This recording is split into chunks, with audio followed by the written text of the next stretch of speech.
Hoje nós vamos falar sobre algo que todos nós já presenciamos, já vivemos e todos nós um dia também trazemos para a nossa vida. Hoje nós vamos falar de um assunto muito comum, principalmente nos nossos dias. Hoje nós vamos falar sobre distrações. Hoje nós vamos falar sobre cuidado com as distrações. A palavra distrair significa desviar a atenção de algo ou desencaminhar de algum propósito. Perder o foco do objetivo.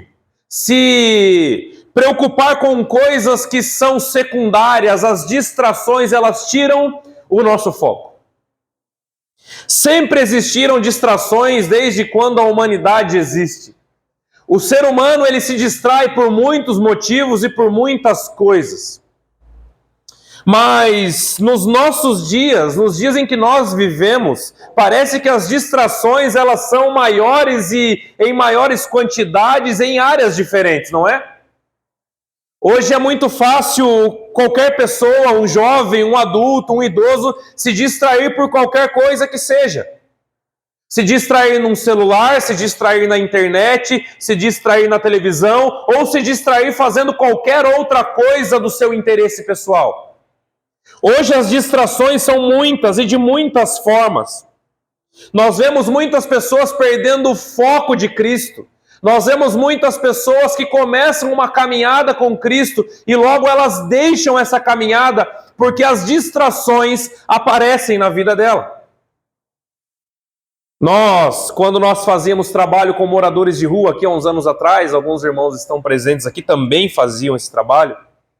Não era raro nós vermos pessoas em situações de rua, em que já foram líderes de louvor, em que eram filhos de pessoas que cresceram na igreja, pessoas que tinham seus ministérios na igreja, mas se distraíram através dos vícios. Não é raro nós vermos pessoas no vício que se distraíram e muitas vezes estão em situações ruins em sua vida, colhendo os frutos da sua distração. Qual é a distração que tem tirado o seu foco de Cristo? Qual é a distração que impede você de realmente viver o melhor que você tem para Cristo? Hoje nós vamos falar sobre alguém que se distraiu. E de uma forma muito curiosa nós vamos analisar um texto. Esse texto que nós lemos. O autor de Atos dos Apóstolos foi Lucas, o médico. Lucas, ele escreve Atos dos Apóstolos, e Atos dos Apóstolos é o único livro que nós temos no Novo Testamento considerado histórico. É o único livro em que conta sobre o início da igreja primitiva, o primeiro século ali, parte do primeiro século, como a igreja caminhava, como o evangelho se expandiu, por isso ele é considerado um livro histórico. Por volta do ano 60, 64, Atos foi escrito, e um pouco antes desse episódio, irmãos, aconteceu algo muito marcante na vida do apóstolo Paulo. Um pouco antes desse episódio, alguns meses antes desse episódio, Paulo estava morando na cidade de Éfeso, inclusive a carta que nós estamos expondo pela manhã. Paulo morou lá por 3 anos na cidade de Éfeso, provavelmente com Priscila e Áquila, que ele cita em outras cartas, em Romanos também. Ele estava ali, evangelizou muito tempo naquela cidade e houve um avivamento espiritual em Éfeso. A cidade de Éfeso girava em torno da deusa Diana ou Ártemis, isso nós já falamos várias vezes. E Paulo estava arrumando um problema, por quê? Porque o comércio da cidade, os lojistas, os artesãos, tudo virava em torno da idolatria à deusa Ártemis. Eles esculpiam culturas da deusa e comercializavam, vendiam. Isso era muito lucrativo para o povo. Porém, quando Paulo começa a pregar o evangelho, muitas pessoas se convertem ao evangelho, elas largam e deixam a sua idolatria para trás, e o que acontece? As vendas também caem. Então, um artesão, ele diz, olha, a gente tem que fazer Paulo parar. Nós temos que fazer esse rapaz parar, porque daqui a pouco a gente vai ficar desempregado, e a deusa Diana vai cair em descrédito, porque muitas pessoas estão se convertendo ao evangelho. Se os irmãos não lembram, um fato muito importante nesse texto é que diz quando os feiticeiros eles queimaram os seus livros de magia negra em praça pública, na cidade de Éfeso. Então houve um grande avivamento e houve uma grande confusão, querendo açoitar Paulo e os seus companheiros de ministério. Então Paulo vai embora de Éfeso, passa alguns dias, alguns meses na Grécia, e então ele chega em Troade, que é o texto que nós lemos, a cidade de Troade, que fica na Macedônia, no sul da Europa. Então ele faz o quê? Ele volta a essa igreja provavelmente depois de 5 anos, porque ele já havia estado lá antes. Paulo já havia pregado o evangelho para esses irmãos, e quando ele chega novamente em Troade, já tem uma igreja estabelecida lá. Então nós chegamos no texto e acompanhem comigo o versículo 7 e o versículo 8. Diz assim: no primeiro dia da semana reunimos-nos para partir o pão. E Paulo falou ao povo. Pretendendo partir no dia seguinte, continuou falando até a meia-noite. Havia muitas candeias no piso superior onde estávamos reunidos. Apenas para introdução, Paulo volta a Troade, já tem uma igreja estabelecida. Irmãos já se reuniam semanalmente, como de costume, até nos dias de hoje, no primeiro dia da semana, que é o domingo. Então Paulo ele chega nessa comunidade e os irmãos os recebem. E me parece no texto, aparentemente, que Paulo ele estava tão empolgado em voltar ali a visitar os irmãos, que ele se estende no seu sermão. Eu não me lembro de outro detalhe ou outra informação onde Paulo pregou até meia-noite. Paulo ele chega ali, começa a falar com os irmãos sobre o evangelho, começa a pregar no culto. Eles estavam no andar superior, eles estavam no andar de cima. E Paulo se estende até à meia-noite, porque no outro dia o texto diz que Paulo partiria. Irmãos, Paulo sabia que aquela era provavelmente a última vez que ele estaria junto com aqueles irmãos em Troade. Até porque Paulo, nessa altura do campeonato, ele já estava no seu final de carreira. Depois disso, Paulo caminhou mais alguns anos e depois ele foi morto. Então Paulo não voltou a visitar os irmãos. Então Paulo, sabendo que provavelmente poderia ser a sua última visita em Troade, ele se estendeu até a meia-noite. E os irmãos estavam ali com ele, todos cultuando a Deus até a meia-noite. Versículo 9, como continua o texto? Versículo 9 diz assim: um jovem chamado Eutico, que estava sentado numa janela, adormeceu profundamente durante o longo discurso de Paulo. Vencido pelo sono, caiu do 3º andar, e quando o levantaram, estava morto. Chegamos ao nosso personagem principal. Chegamos ao nosso personagem principal deste texto, um jovem chamado Eutico. O texto diz que Eutico ele sentou numa janela no 3º andar para ouvir Paulo, ou não ouvir, o texto não diz. É importante nós frisarmos que Eutico, quando a Bíblia diz um jovem Eutico, a palavra jovem neste contexto é diferente, por exemplo, da citação de jovem na parábola do jovem rico. Tá? É diferente, lá indicava um jovem adulto, aqui indica um jovem adolescente. Alguns historiadores ainda dizem que ele tinha de 11 a 12 anos de idade, Eutico. Então nós estamos falando de um adulto, nós não estamos falando de alguém que já tinha uma caminhada, nós estamos falando provavelmente aqui de um adolescente. Eutico, ele era um jovem adolescente. E ele se sentou no 3º andar e, vencido pelo sono, ele cai da janela e a queda acaba com a sua vida e ele morre. Por que Eutico estava sentado na janela? Por que Eutico estava longe dos outros irmãos, sentado numa janela no 3º andar, quando todos estavam cultuando a Deus e ouvindo a pregação de Paulo? O porquê ele tomou essa atitude? Será que ele estava mais preocupado com o que estava acontecendo do lado de fora do que com o que estava acontecendo do lado de dentro? Vocês reparem que a janela, ela funciona para quê, irmãos? Ventilar, e também nós temos uma visão do que está acontecendo fora, não é isso? Bom, na minha época, pelo menos as janelas serviam para isso. Então o Eutico, ele senta numa janela. O texto não diz, mas provavelmente ele estava mais preocupado com o que estava acontecendo do lado de fora e ele estava buscando distrações para a sua vida.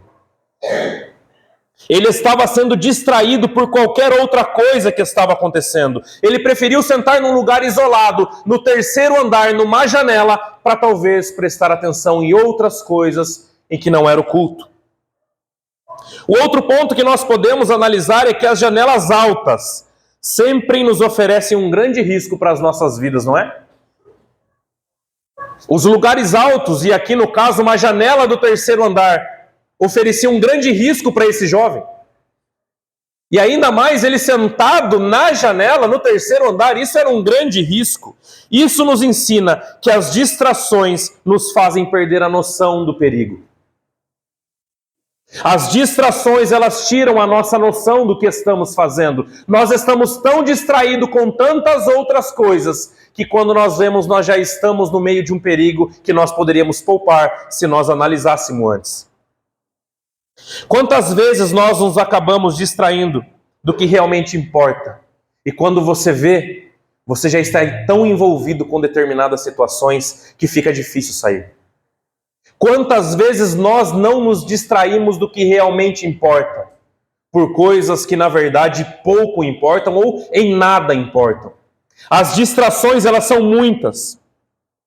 E por mais que alguém te alerte, olha, a janela é alta, você pode cair. Por mais que alguém te alerte na caminhada, quando você está distraído, você não ouve ninguém, você só segue a sua distração. É aquilo que chama a sua atenção e aquele seu objetivo. O que tem te distraído? Será que muitas vezes nós não temos nos distraído, assim como Eutico estava desconectado com o culto, estava desconectado com as coisas de Deus e procurando as suas distrações aí fora? Será que muitas vezes nós não acabamos nos encontrando como Eutico? Quantas vezes nós estamos no culto, apenas de corpo presente, mas o nosso coração está em qualquer lugar lá fora? Quantas vezes nós estamos aqui na igreja, domingo após domingo, quinta-feira após quinta-feira, mas os nossos corações estão em qualquer outra coisa e não em Deus? E o texto diz que isso é possível, porque ele estava num culto e ele estava mais preocupado com outras coisas. Quando você entrou aqui hoje para cultuar a Deus, você deixou todas as outras coisas lá fora? Você deixou tudo aquilo que te distrai, tudo aquilo que tira o seu foco de cultuar a Deus com tudo que você tem de melhor? Você deixou isso lá fora? Ou você entrou aqui para cultuar a Deus, mas o seu coração na verdade não está conectado nele, apenas você se faz presente? Como será que nós estamos? O que tem tirado a sua atenção de Deus? O que tem tirado o seu foco em Deus? Será que é o seu emprego? Será que são as contas que você tem para pagar? Será que é o seu namoro? Será que são amizades que não deveriam acontecer? O que tem tirado o seu foco de Deus? Será que é a sua família? Será que é internet, estudos, TV, faculdade? O que é que distrai você? O que sempre está competindo com Deus na sua vida? O que sempre está roubando o lugar de Deus na sua vida e se tornando uma prioridade na sua vida? Seja qual for o motivo, corte rapidamente da sua vida. Desça rapidamente da sua janela. Porque por mais que você não perceba agora, você pode cair dessa janela, assim como Eutico. Saia da janela, não espere a queda. A Bíblia diz que Deus, ele procura adoradores que o adorem em espírito e em verdade. Sabe o que Deus procura? Crentes verdadeiros. Deus procura crentes que têm o coração voltado para Ele e somente para Ele. Quantas vezes nós não vemos pessoas dispersas em cultos ou qualquer outro trabalho? Aonde será que o nosso coração está? Certa vez, no Antigo Testamento, Deus diz, olha, vocês me louvam com os seus lábios, mas o seu coração está longe de mim. Quais são as distrações? Analise a sua vida essa noite, assim como eu analiso a minha. E corte as distrações e desça da sua janela. Portanto, seja crente, viva como um crente, haja como um crente, pense como um crente, aonde quer que seja. Aonde quer que seja. Deus nos chamou para vivermos em santidade em qualquer lugar onde nós estejamos. Não existe meio crente. Não existe um crente mais ou menos. Aliás, a Bíblia diz que Jesus vomitará os mornos. Sempre aquela pessoa que está no meio do caminho. Sempre aquela pessoa mais ou menos. A pessoa ela é crente, mas ela não é. A pessoa é mundana, mas ela não é. A pessoa gosta da igreja, mas ela não gosta. A pessoa sempre está na metade do caminho. Será que nós nos encontramos assim? Será que nós estamos num culto muitas vezes contando os minutos para que acabe? Porque nós temos coisas mais importantes para fazer? Ou será que nós já estamos aqui porque não tinha coisa nenhuma mais importante para nós fazermos? É triste, irmão. Conversando com outros pastores mais velhos que eu, eles disseram, que após a pandemia foi muito complicado algumas situações. Alguns pastores dizem que o número de pessoas na igreja diminuiu muito, sabe por quê? Porque como ficaram quase um ano sem ir à igreja domingo de manhã, o povo acostumou a andar de bicicleta e não queriam parar de andar de bicicleta de manhã porque eles acostumaram. Então eles pararam de ir nas EBDs. Será que muitas vezes o nosso principal foco e as nossas distrações são o nosso descanso? Será que nós só olhamos para dentro de nós, para o nosso umbigo e para o que importa para nós? Porque muitas vezes a distração pode não ser exterior, mas pode ser você mesmo a sua distração. O versículo 10 continua dizendo, acompanhem comigo.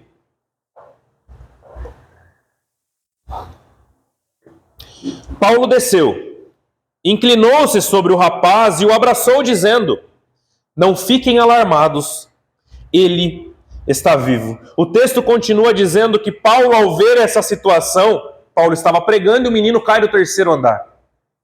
Paulo desce do local superior onde eles estavam, onde ele estava pregando, e vai até o menino e o abraça e o menino ressuscita. É isso que o texto diz. Naquele momento acontece um estrondoso e um grandioso milagre. Um menino que estava morto, todo mundo viu cair do terceiro andar, está vivo de novo. Naquele contexto, irmãos, alguns historiadores dizem que essa ressurreição de Eutico serviu para propagar o evangelho em Troade nas regiões circunvizinhas. Este milagre que Deus fez através de Paulo contribuiu para o progresso do evangelho naqueles dias. Pense se essa notícia não se espalhou rapidamente. Isso nos ensina que Deus ele tem um propósito em todas as coisas. Alguma vez você já se perguntou por que Deus não cura todas as pessoas todos os dias ou faz milagres todos os dias para aquele que está sofrendo? Alguma vez você já se perguntou isso? Poxa, por que Deus não pode curar todas as pessoas em situação de enfermidade?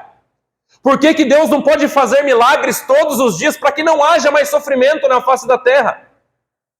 Alguma vez você já se perguntou?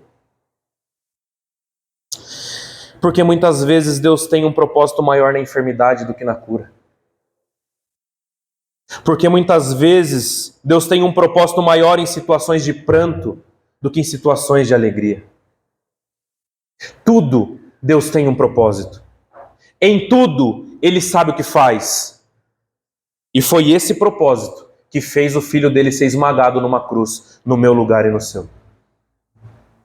Portanto, quando muitas vezes você for questionar a Deus, lembre que primeiro, o único filho dele morreu no seu lugar por pessoas que não merecia, e mesmo assim o propósito dele se cumpriu. Não existe dor que nós possamos passar nessa terra que seja maior do que ele sofreu quando seu filho foi esmagado numa cruz. Todas as coisas têm um propósito, e o propósito do filho dele ter morrido na cruz é a salvação de todo aquele que crê. É o perdão de pecados para todo aquele que crê. É o pagamento da dívida que nós tínhamos com Deus. Nós devíamos demais para Deus. Os nossos pecados ofendiam a santidade de Deus. Mas por causa do pagamento de Jesus na cruz, hoje nós estamos salvos. Não por mérito nosso, mas por graça. Esse foi o maior propósito, mesmo seu filho estando lá na cruz sofrendo. Trocou o seu trono de glória por uma cruz de madeira.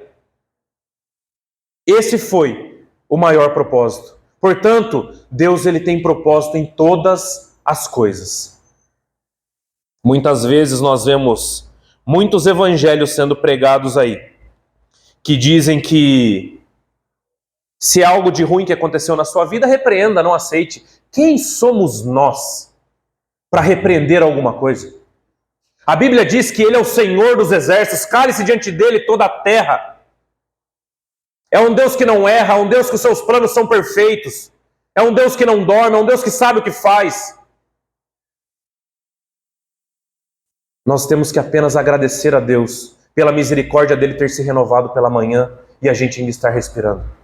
Certa vez o apóstolo Paulo disse que ele tinha um espinho na carne que o esbofeteava. Ele sofria muito com esse espinho na carne, ele rogou a Deus: Senhor, tira esse espinho.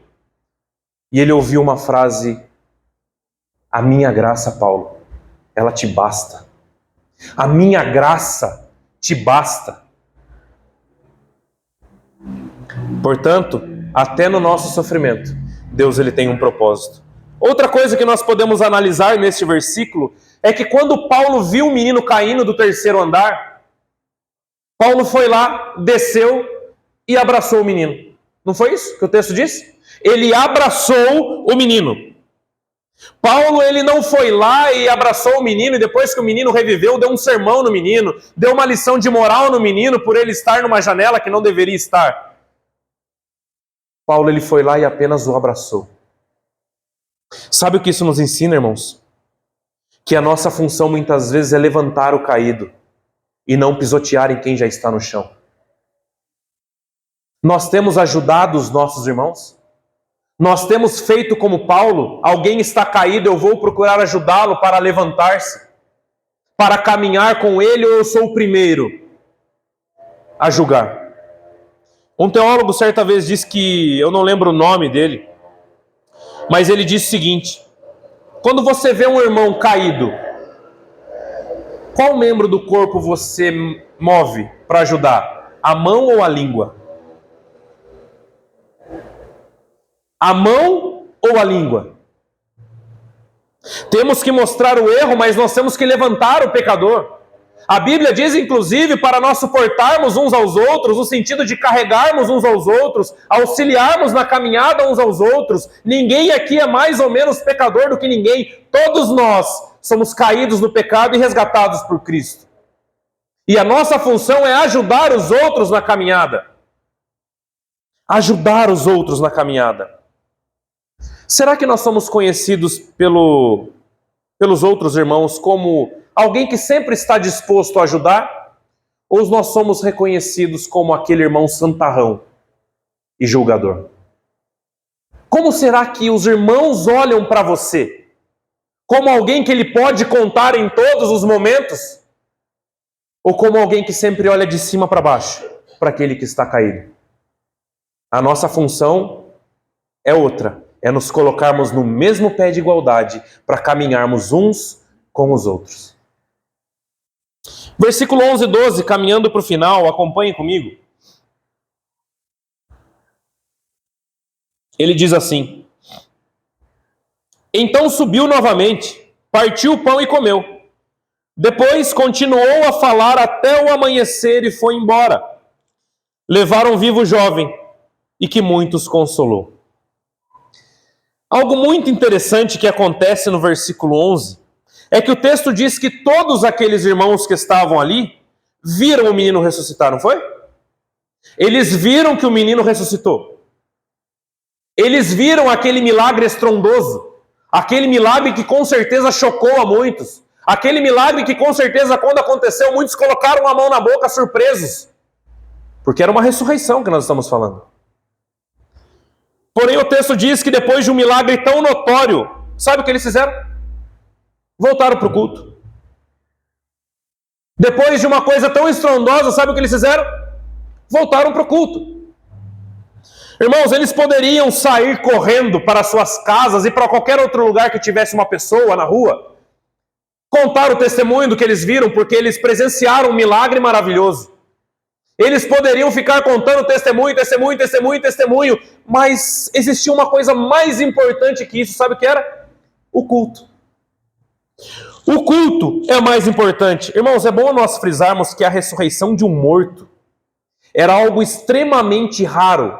E muitas vertentes religiosas da época duvidavam que alguém poderia ser ressuscitado, como os saduceus, uma vertente judaica. Na Bíblia, ao longo de toda a história de milhares de anos, foram registrados apenas 9 ressurreições. Milhares de anos, apenas há 9 registros de alguém que ressuscitou. Vamos relembrar? O filho da viúva de Sarepta ressuscitou. O filho da mulher samaritana, da mulher sunamita. O defunto que foi jogado na cova onde Eliseu estava enterrado e ele ressuscitou.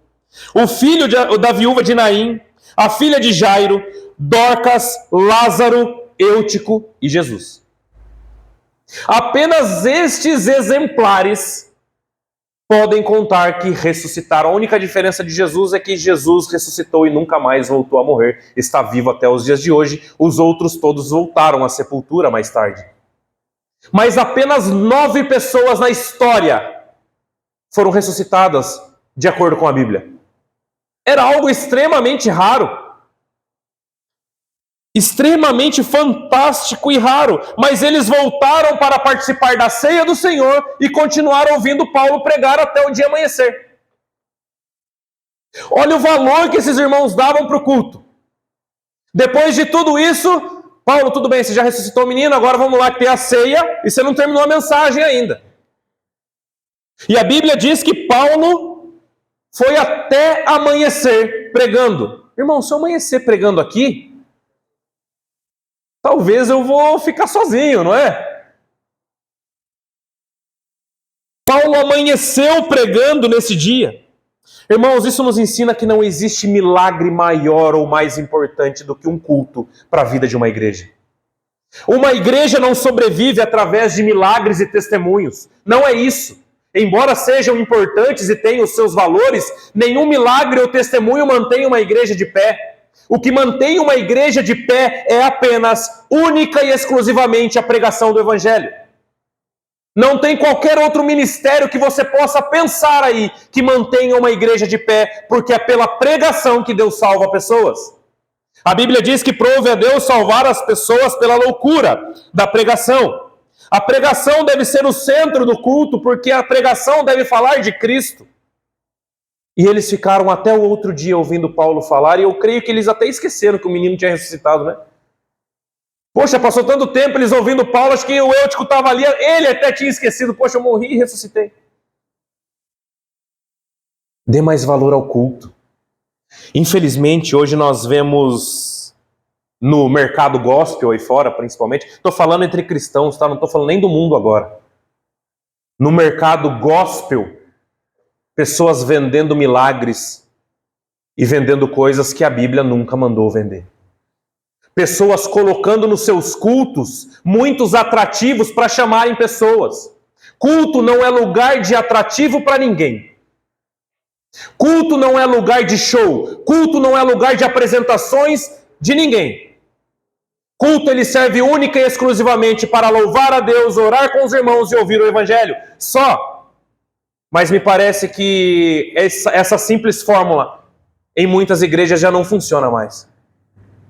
Sempre tem que haver algo extraordinário, tem que haver algo místico, tem que haver algo que chame a atenção das pessoas. Aqui eles viram um dos maiores milagres, com certeza o maior milagre da vida deles. Mas o culto eles não deixaram de lado e voltaram a cultuar até o dia amanhecer. Então, quando você for a alguma igreja, avalie o culto. Avalie se o que está sendo feito ali dá prioridade para o Evangelho e para Cristo. Porque o culto não deve ser antropocêntrico. Não deve colocar o homem no centro das coisas. O homem nunca esteve no centro e não deve ser o centro. Cristo é o centro do culto. Que Cristo é o centro da mensagem. Onde não pregam Cristo, fuja. Lutero certa vez disse, hoje nós falamos isso pela manhã, se uma doutrina fizer chover milagres todos os dias na sua frente, mas não for condizente com as Escrituras, deve ser rejeitada.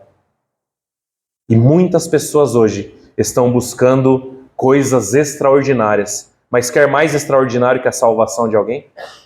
Existe maior milagre do que a salvação de alguém? Existe maior milagre de você ser um inimigo de Deus, caminhando para o inferno e hoje você ser chamado filho? Existe maior milagre do que a salvação? Não, jamais existirá.